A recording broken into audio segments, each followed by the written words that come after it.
Please welcome the Democratic nominee for president, Vice President of the United States of America, Kamala Harris.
Thank you, everyone. Thank you, everyone. Thank you.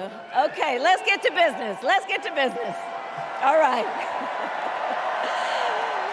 So let me start by thanking my most incredible husband, Doug, for being an incredible partner to me, an incredible father to Cole and Ella, and happy anniversary, Dougie. I love you so very much. To our President Joe Biden, when I think about the path that we have traveled together, Joe, I am filled with gratitude.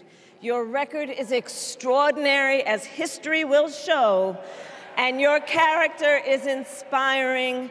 And Doug and I love you and Jill and are forever thankful to you both.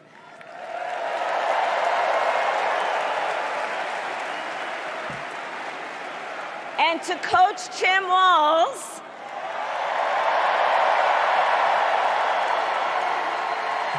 you are going to be an incredible vice president. And to the delegates and everyone who has put your faith in our campaign, your support is humbling. So, America, the path that led me here in recent weeks was no doubt unexpected.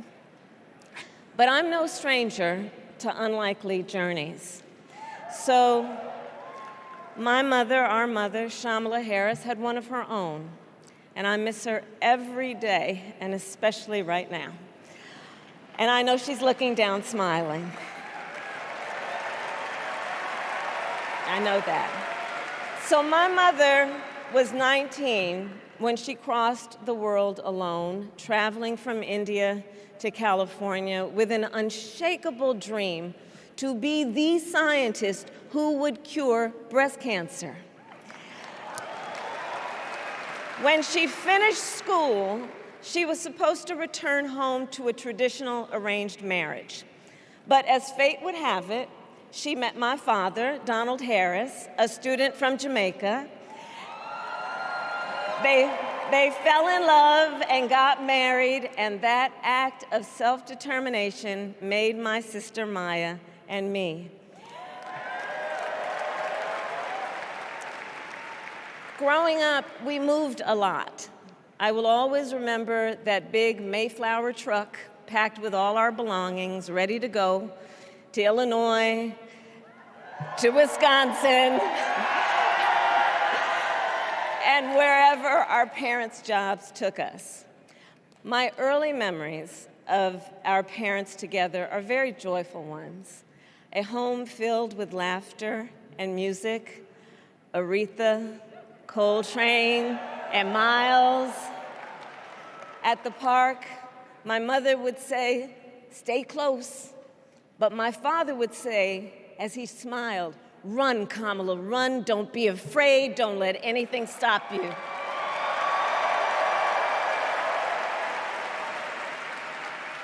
From my earliest years, he taught me to be fearless. But the harmony between my parents did not last. When I was in elementary school, they split up, and it was mostly my mother who raised us. Before she could finally afford to buy a home, she rented a small apartment in the East Bay. In the Bay, you either live in the hills or the flatlands. We lived in the flats. A beautiful working-class neighborhood of firefighters, nurses, and construction workers, all who tended their lawns with pride. My mother, she worked long hours, and like many working parents, she leaned on a trusted circle to help raise us. Mrs. Shelton, who ran the daycare below us and became a second mother. Uncle Sherman, Aunt Mary, Uncle Freddie, Auntie Chris. None of them family by blood, and all of them family by love.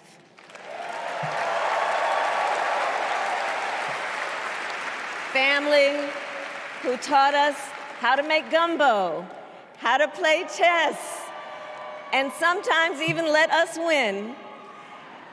Family who loved us, believed in us, and told us we could be anything and do anything. They instilled in us the values they personified: community, faith, and the importance of treating others as you would want to be treated, with kindness, respect, and compassion. My mother was a brilliant, 5-foot-tall brown woman with an accent. And as the eldest child, I saw how the world would sometimes treat her. But my mother never lost her cool. She was tough, courageous, a trailblazer in the fight for women's health, and she taught Maya and me a lesson that Michelle mentioned the other night. She taught us to never complain about injustice, but do something about it. Do something about it. That was my mother. And she taught us, and she also taught us, and never do anything half-assed. And that is a direct quote. A direct quote. I grew up immersed in the ideals of the civil rights movement.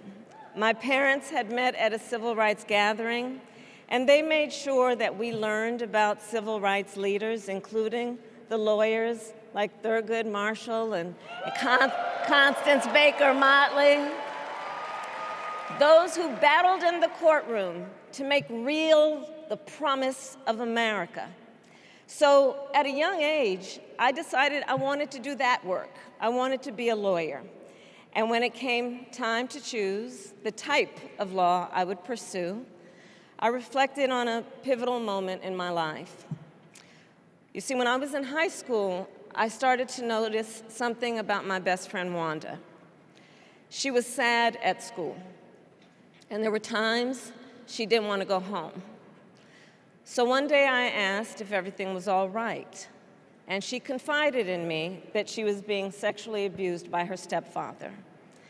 And I immediately told her she had to come stay with us, and she did. This is one of the reasons I became a prosecutor, to protect people like Wanda, because I believe everyone has a right to safety, to dignity, and to justice.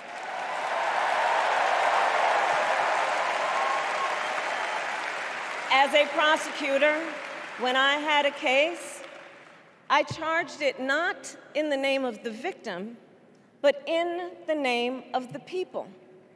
For a simple reason. In our system of justice, a harm against any one of us is a harm against all of us.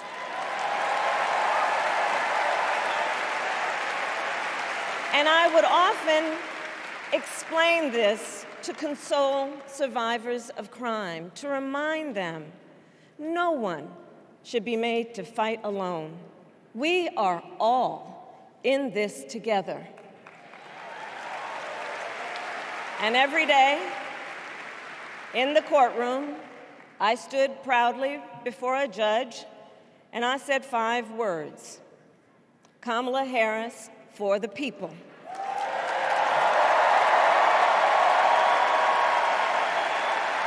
And to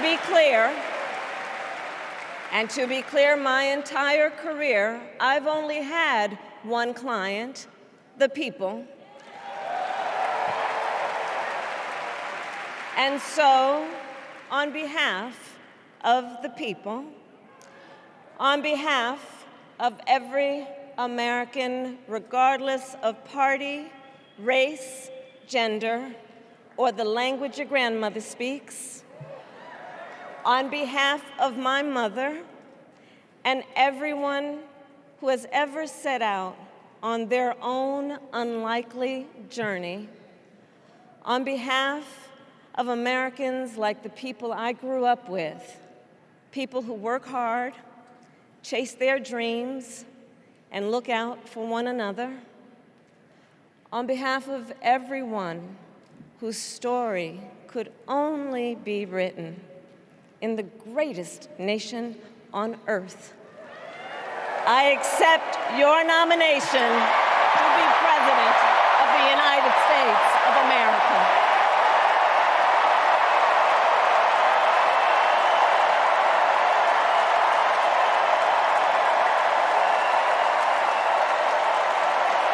And with this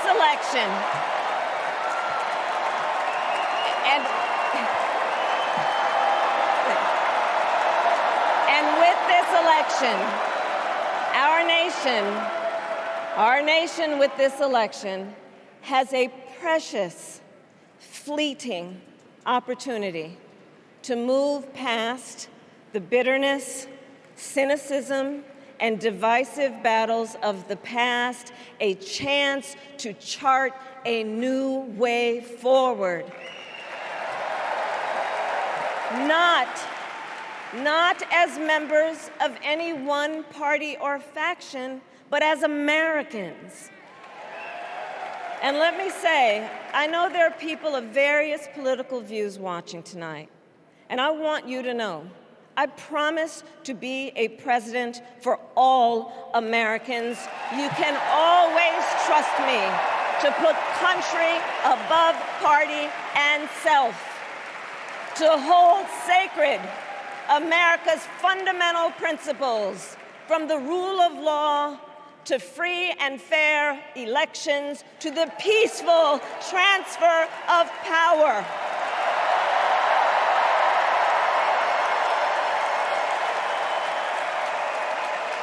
I will be a president who unites us around our highest aspirations, a president who leads and listens, who is realistic, practical, and has common sense, and always fights for the American people.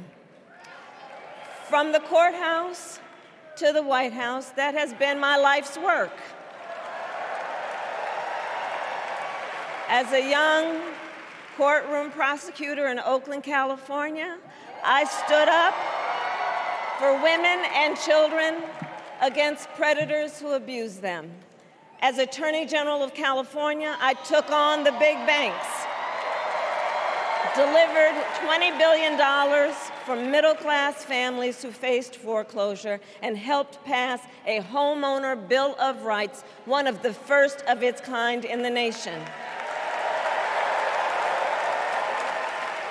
I stood up for veterans and students being scammed by big for-profit colleges, for workers who are being cheated out of their wages, the wages they were due, for seniors facing elder abuse.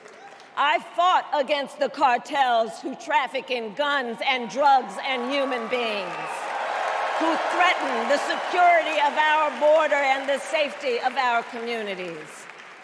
And I will tell you, these fights were not easy. And neither were the elections that put me in those offices. We were underestimated at practically every turn. But we never gave up, because the future is always worth fighting for. And that's the fight we are in right now, a fight for America's future.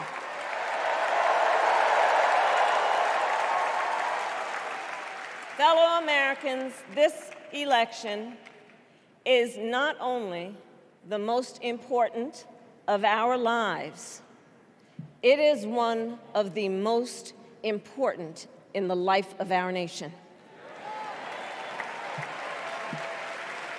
In many ways, Donald Trump is an unserious man. But the consequences of putting Donald Trump back in the White House are extremely serious. Consider not only the chaos and calamity when he was in office, but also the gravity of what has happened since he lost the last election. Donald Trump tried to throw away your votes. When he failed, he sent an armed mob to the United States Capitol, where they assaulted law enforcement officers. When politicians in his own party begged him to call off the mob and send help, he did the opposite. He fanned the flames. And now, for an entirely different set of crimes, he was found guilty of fraud by a jury of everyday Americans, and separately found liable for committing sexual abuse. And consider what he intends to do if we give him power again. Consider his explicit intent to set free violent extremists who assaulted those law enforcement officers at the Capitol. His explicit intent to jail journalists, political opponents, and anyone he sees as the enemy. His explicit intent to deploy our active duty military against our own citizens. Consider the power he will have, especially after the United States Supreme Court just ruled that he would be immune from criminal prosecution. Just imagine Donald Trump with no guardrails, and how he would use the immense powers of the presidency of the United States, not to improve your life, not to strengthen our national security, but to serve the only client he has ever had, himself.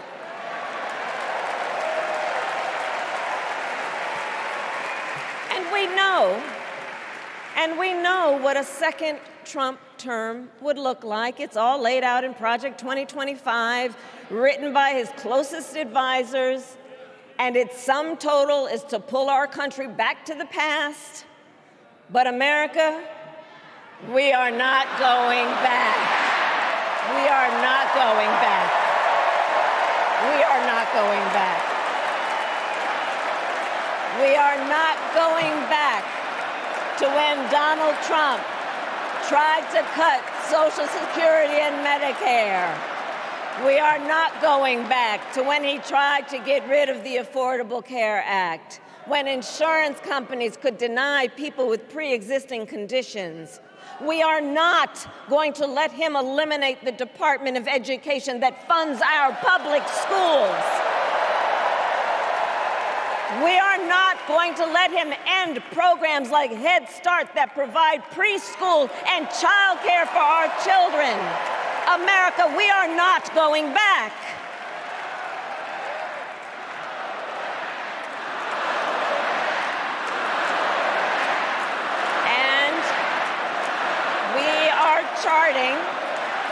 We are charting a new way forward. Forward to a future with a strong and growing middle class, because we know a strong middle class has always been critical to America's success. And building that middle class will be a defining goal of my presidency.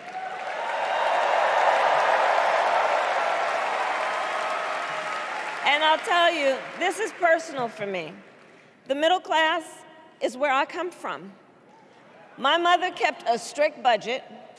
We lived within our means, yet we wanted for little.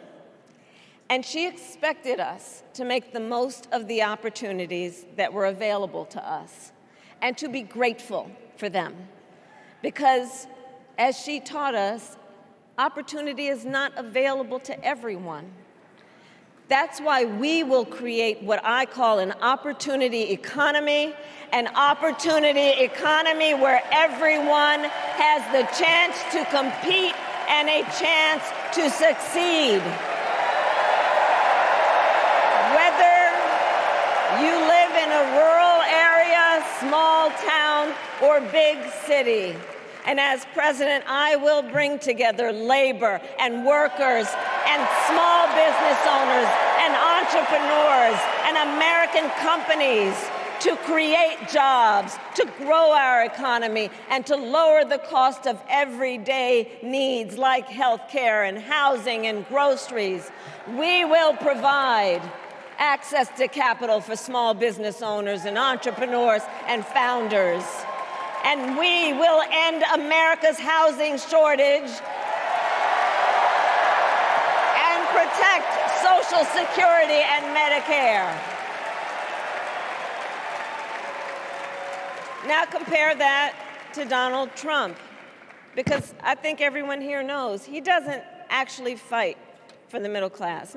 He doesn't actually fight for the middle class. Instead, he fights for himself and his billionaire friends. And he will give them another round of tax breaks that will add up to $5 trillion to the national debt. And all the while, he intends to enact what in effect is a national sales tax, call it a Trump tax, that would raise prices on middle-class families by almost $4,000 a year. Well, instead of a Trump tax hike, we will pass a middle-class tax cut that will benefit more than 100 million Americans.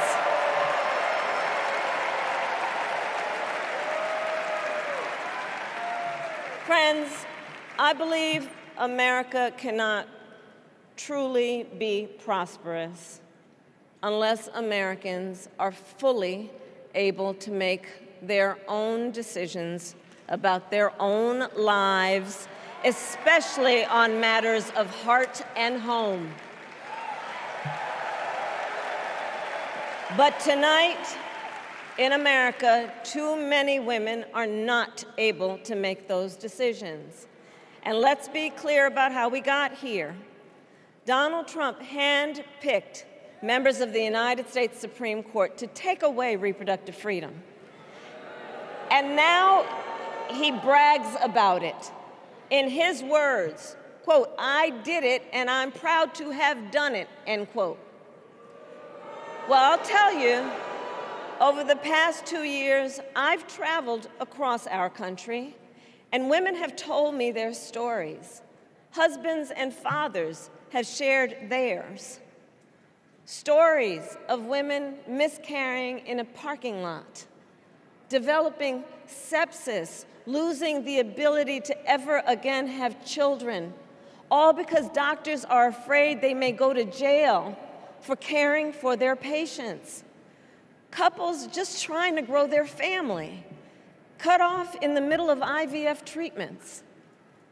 Children who have survived sexual assault, potentially being forced to carry a pregnancy to term. This is what's happening in our country because of Donald Trump. And understand, he is not done.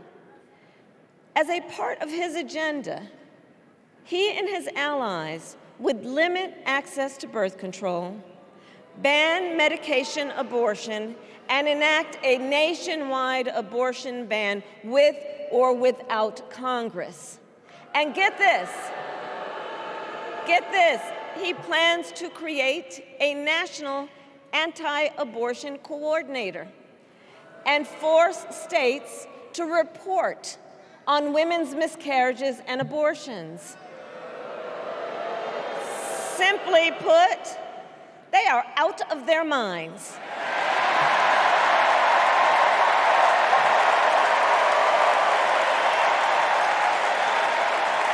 And one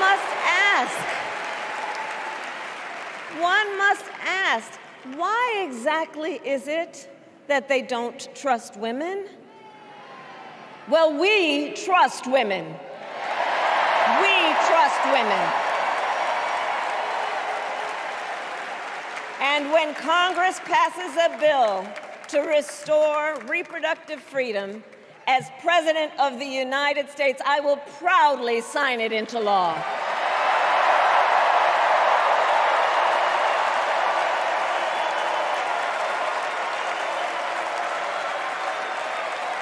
In this election, many other fundamental freedoms are at stake. The freedom to live safe from gun violence in our schools, communities, and places of worship. The freedom to love who you love openly and with pride. The freedom to breathe clean air and drink clean water and live free from the pollution that fuels the climate crisis. And the freedom that unlocks all the others, the freedom to vote.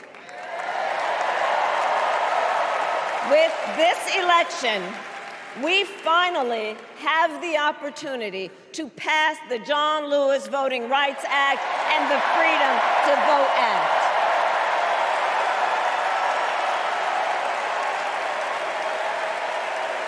And let me be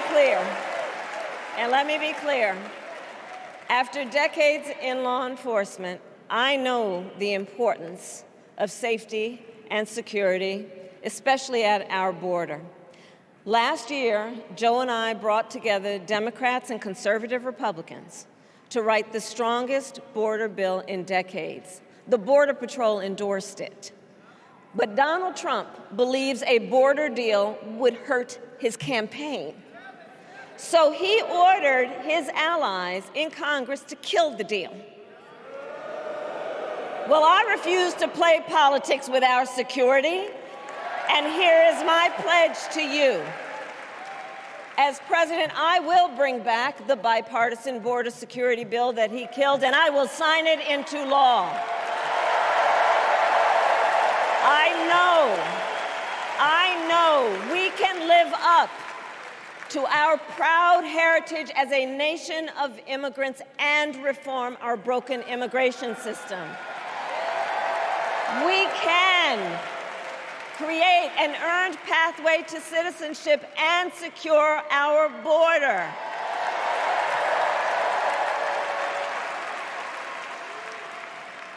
And America, we must also be steadfast in advancing our security and values abroad.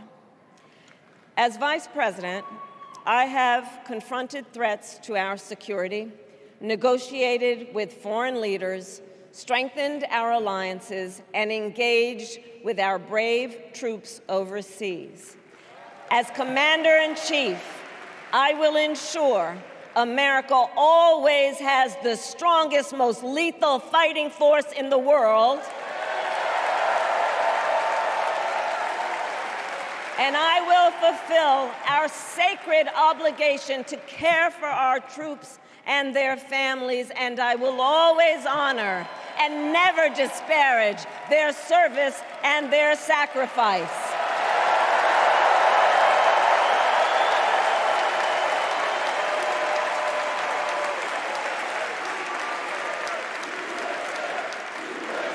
I will make sure that we lead the world into the future on space and artificial intelligence, that America, not China, wins the competition for the 21st century, and that we strengthen, not abdicate, our global leadership. Trump, on the other hand, threatened to abandon NATO. He encouraged Putin to invade our allies, said Russia could, quote, do whatever the hell they want. 5 days before Russia attacked Ukraine, I met with President Zelensky to warn him about Russia's plan to invade. I helped mobilize a global response, over 50 countries, to defend against Putin's aggression. And as president, I will stand strong with Ukraine and our NATO allies.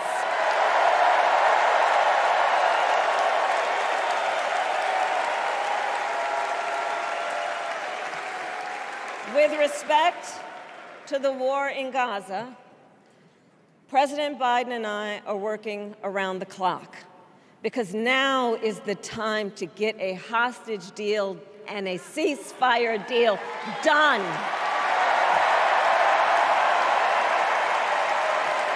And let me be clear, I will always stand up for Israel's right to defend itself, and I will always ensure Israel has the ability to defend itself, because the people of Israel must never again face the horror that a terrorist organization called Hamas caused on October 7, including unspeakable sexual violence and the massacre of young people at a music festival. At the same time, what has happened in Gaza over the past 10 months is devastating. So many innocent lives lost. Desperate, hungry people fleeing for safety over and over again. The scale of suffering is heartbreaking. President Biden and I are working to end this war such that Israel is secure, the hostages are released, the suffering in Gaza ends, and the Palestinian people can realize their right to dignity, security, freedom, and self-determination.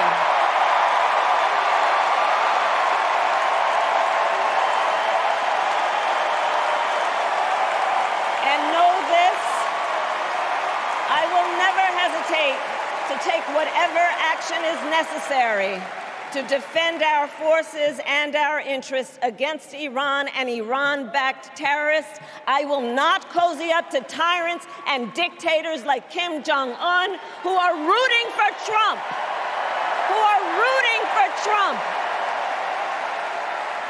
Because, you know, they know he is easy to manipulate with flattery and favors. They know Trump won't hold autocrats accountable because he wants to be an autocrat himself. And as president, I will never waver in defense of America's security and ideals because in the enduring struggle between democracy and tyranny, I know where I stand and I know where the United States belongs.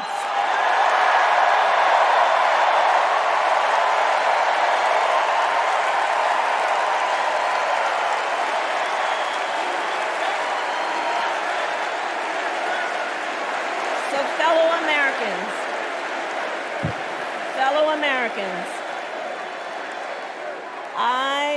I love our country with all my heart. Everywhere I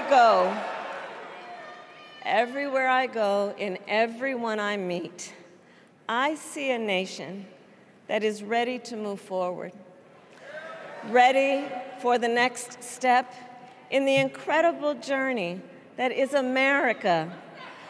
I see an America where we hold fast to the fearless belief that built our nation and inspired the world, that here in this country, anything is possible, that nothing is out of reach. An America where we care for one another, look out for one another, and recognize that we have so much more in common than what separates us. That none of us has to fail for all of us to succeed. And that in unity there is strength. You know, our opponents in this race are out there every day denigrating America, talking about how terrible everything is. Well, my mother had another lesson she used to teach. Never let anyone tell you who you are. You show them who you are. America, let us show each other and the world who we are and what we stand for. Freedom, opportunity, compassion, dignity, fairness, and endless possibilities.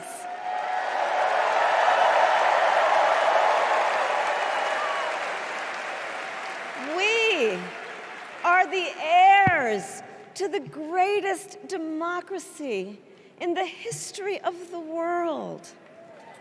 And on behalf of our children and our grandchildren and all those who sacrificed so dearly for our freedom and liberty, we must be worthy of this moment.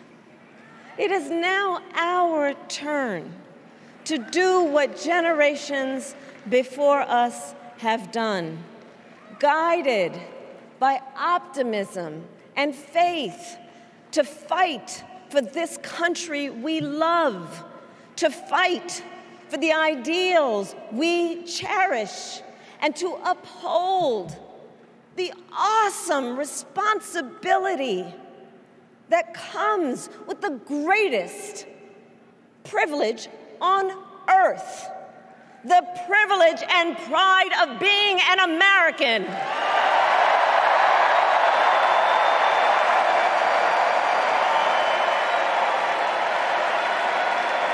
So let's get out there, let's fight for it, let's get out there, let's vote for it, and together let us write the next great chapter in the most extraordinary story ever told. Thank you. God bless you, and may God bless the United States of America. Thank you all.